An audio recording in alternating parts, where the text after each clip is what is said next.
The pieces are gradually falling into place, he said again. It took Alexander a long time before he really understood what happened to his late wife, Carol. He never really got to find out because he too spent a long time in the hospital, and that was where Ophelia gave him blood and saved his life. So did Carlos have a hand in the death of Carol, his late wife? He asked himself. I know what to do. I would have to instigate an investigation to happen. And if Carlos's finger appears in the narrative, then I'll remove Carlos out of this world. Once they were in their room and Ophelia had gone to shower, she didn't waste time scrubbing her skin, trying to remove the smell of the filthy car that she was bundled into. Once she scrubbed hard enough and came out, she felt refreshed. She had changed from her office dress, and Alexander looked up at her from the papers he was sorting out. He narrowed his eyes at her, looking at her from head to toe. Where do you think you're going? He asked, dropping the pen in his hand and folding his hands under his chin. I'm going back to the office, she said nonchalantly, as if something did not just happen to her. You are going nowhere. Read my lips, Ophelia, nowhere. You will stay right here. I don't need another Carlos coming up to you again and doing the same thing that just happened just now. This is the reason why I got the makeup company for you. It was my wedding gift to you, and since it's yours, you can decide to get somebody else to help run it while you are here. Pick someone you can vouch for to be the CEO. All the monies of that company will come directly to you. I made sure that I've opened an account for you. Alexander did not complete what he was saying when she cut in. You opened an account for me? Why don't you think I can handle everything myself, or do you feel like I'm incompetent like the others? She said angrily. He got up from his seat and walked to her, putting his hands inside his dress pocket. Sweetheart, no one said you were incompetent. I'm trying to get you out of harm's way. I want you to live a life of no stress. You have labored for this company, and I feel like it's time for you to enjoy the benefits. Do you understand me? It's not about being competent or incompetent. I've never seen you as incompetent. Please get it straight, Alexander said firmly. So now what? Am I supposed to stay in this house and not do anything? Ophelia grumbled. Don't be a child, you're not doing nothing. You're making sure that everything is okay with our company. As I said, look for someone you can hand over to, and whatever the company makes comes directly to you. Any other information you need about the company comes directly to you. I just need you to be in the house today. What you went through was traumatic. We'll be sorting out the rest later, Alexander said. All her petulance had dissolved. She ran to him and held him tightly. No one had ever cared for her this deeply before. Most times people found their way to insult her for one thing or the other. But he was different. She lifted her head up to look at his face. As she looked into his eyes, she could see hunger and desire in them. His mouth came on hers as he kissed her again, passionately. He carried her off the floor, straddling him as he led her to the bed. Her heart leaped for joy as she could not deny her love for him. He was everything she had ever wanted, but she had been denying it. He was her protector, her husband, and at this moment, she was ready to give herself to him.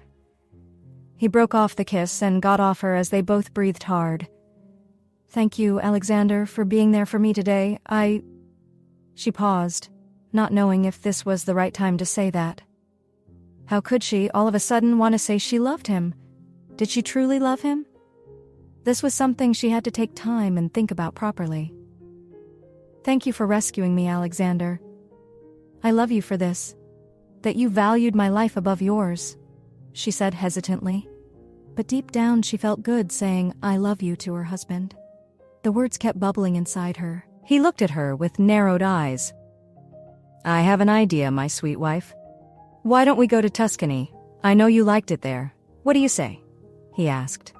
She got off the bed and jumped on him again, giving him a short kiss.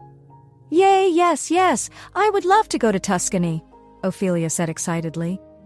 This is the second time she's kissed me, did she notice? He wondered, but he was loving every second of it. Sweetheart, then it is settled. By the weekend we'll leave for Tuscany, he promised. How long will we be gone for? She asked, excitement still in her voice. For as long as you wish, my darling wife, he responded. Really, Alexander? She asked. Yes, I told you I have businesses all over the world. And I put responsible and reliable people there, Alexander explained. That brings me to something I noticed in my company. I noticed something similar, and the accountant is involved. That was how the directors became my enemies. I don't know how many of them are involved in this scheme. I thought to tell you about it, but then I forgot, she informed her husband. Then don't do anything about it any longer. I'll handle it for you. They will pick out the culprit and will send them out as soon as possible, Alexander assured her. Thank you so much, my husband. And there's one more thing, she said. You can ask for the moon if you like, and I'll give it to you, he said. I don't need the moon. What I need is a gazebo downstairs, Ophelia said suddenly. Oh, that's true. I knew I was forgetting something. You know, every time I think about you, I wonder what I can do for you. And it did not occur to me that a gazebo would be something you would like, especially as I always see you there, he said. Her eyes widened in surprise. Alexander, you didn't tell me that you were a stalker, she said playfully. You can call me a stalker, a pervert. You can also call me anything you like, but by the end of the week, a gazebo will be standing in the garden. How do you feel about that?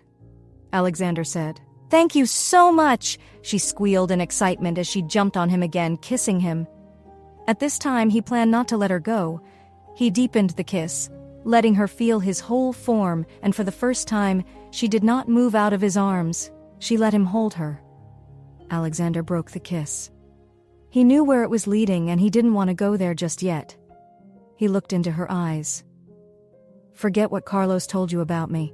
When we get down to it, you will know that your husband is a man, he said.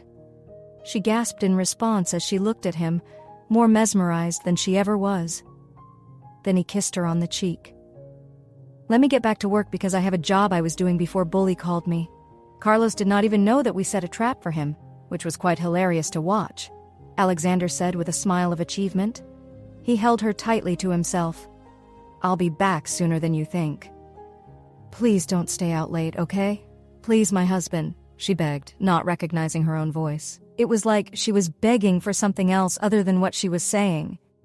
Don't worry, I won't stay out late, he said to her. He left the room and headed for his car.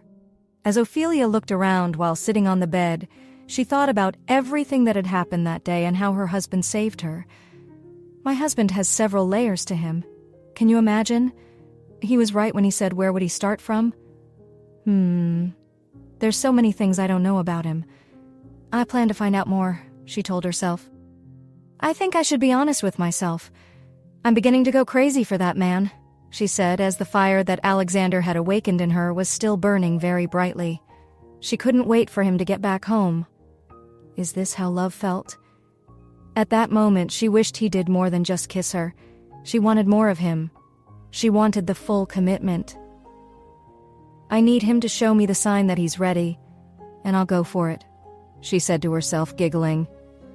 She got off the bed and went to her walk-in closet to change into more comfortable homewear. There was a knock on her door. Yes, come in, Ophelia shouted as she hurriedly put on her clothes. By the time she stepped out, she saw that it was Cordelia. Auntie, you look elite today, she pointed out. Yes, something happened, so my husband had to bring me home. He said I should come and rest, Ophelia explained. Oh, Auntie, did something happen? Did he do it in the office? Cordelia asked excitedly, her eyes twinkling. Cordelia, your mind is so dirty. Pull your mind out of the gutter. Who did what in the office? Ophelia laughed. Oh, you mean Boss didn't do it? Why is Boss doing like this? Why is he doing this to me? See, you don't have the glow yet.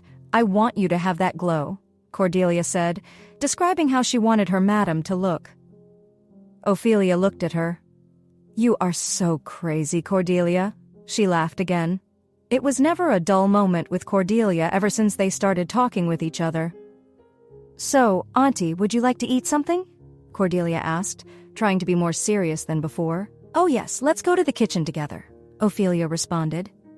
Since we will not be in the room, Auntie, please permit me to lock your door. You know this castle is a big place, and other women may sneak into this room again.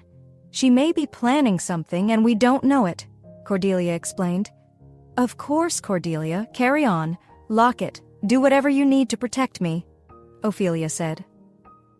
Cordelia got a high chair from the dining room. When they got there, she placed it in the kitchen for her madam. Please seat, madam, she said. They talked while Cordelia was cooking. My husband said he'll be home before 7 p.m., Ophelia informed her. Yes, Auntie, and this is past 5 p.m., 5:30 to be exact, so please sit down there and look pretty while I finish up the food before boss comes, Cordelia said. Ophelia shook her head and laughed as Cordelia rushed through the cooking. Cordelia, let me go and bring my phone, okay? Ophelia said, getting up. No, Auntie, I can bring it for you. Where did you keep it? Cordelia asked. I kept it on the bed, Cordelia, she responded. So, Cordelia hurriedly went to get the phone for her madame. She ran quickly to the room, unlocked the door, picked up the phone, and went back to her madame. Meanwhile, Alexander went straight to where Carlos was taken for investigation. When he got there, he saw Carlos and the defiance in his face. What do you want from me, Carlos? Alexander, you took my life.